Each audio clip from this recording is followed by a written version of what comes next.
Hi there everyone, and welcome back to the Explaining History video channel. The reason why I'm doing this particular video is quite shamelessly, well, it pertains to things that I have been teaching today, so, well, fresh in the mind and all. So if you're in my Year 8 class at Inter High, you might want to tune into this one. I've been teaching a lot about the 17th century, so the Stuart century in Britain and the impact of the Civil War, the impact of the Glorious Revolution, of the Interregnum, the Restoration, and all these things. And one of the reasons why I wanted to do this particular video on historiography is because it's this period of time that seems to have shaped more than any other perceptions on how Britain has evolved. And this could be loosely summed up as the Whig version of history. The Whig version of history was developed by historians like Carlyle and Macaulay in the 19th century. These were eminent Victorians and people who were particularly enamoured with Victorian achievements and accomplishments. And of course, why wouldn't you be? That by the mid-19th century, Britain ruled the world. This small and faintly inauspicious island had managed to conquer much of the known world and become the wealthy, most militarily powerful nation in the world up to that point. It was able, by the 1840s, to defeat vast countries such as China.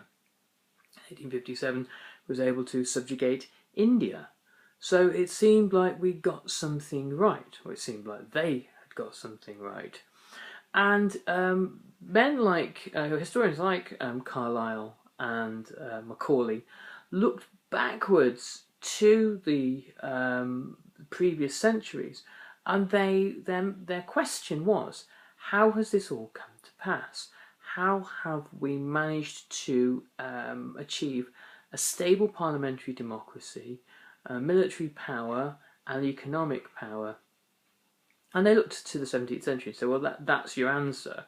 They said that the overthrow of Charles I and the victory of Parliament in the Civil War, that paved the way for a kind of a burgeoning of democracy and the development of, after the Glorious Revolution, of a Bill of Rights, of constitutional monarchies, and liberty for all. And this is generally how they saw it. Now, the difficulty is if you start with an assumption in mind that where you are at in history is a particularly good and fine place, and that you as a nation are really doing everything right and that everything should be lauded and praised, inevitably you'll go back and cherry pick the bits of the past that fit the story. So you'll wind up finding aspects of the past which fit into this great and glorious, what is now referred to as a Whig history. That's W-H-I-G. And the point about the Whig history is that it doesn't account for anything else. It doesn't explore the possibility that the civil wars weren't a revolution, a noble revolution against a corrupt and oppressive monarchy of Charles I. And the evidence tends to suggest that these are these are a set of religious wars that no one anticipated, nobody particularly wanted, and no one quite knows how to resolve. And they are massively unpopular.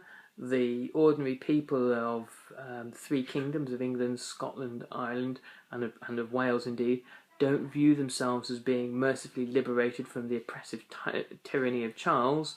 This is all an interpretation that was retrospectively added.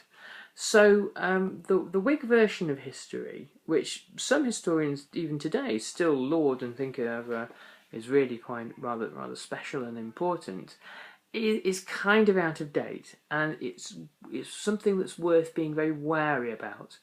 Now, just because a historical idea is out of date or has been superseded by another idea or has been replaced by another idea, it doesn't mean to say it's necessarily redundant. It can still tell us an awful lot about the past, and it can certainly tell us, in this case, more about how Victorians saw the world than about how the 17th century actually was.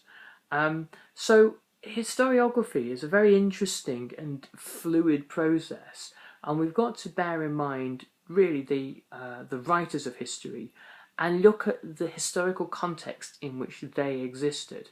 Of course, Victorians were going to sing the praises of the institutions that had made them so wealthy and so powerful.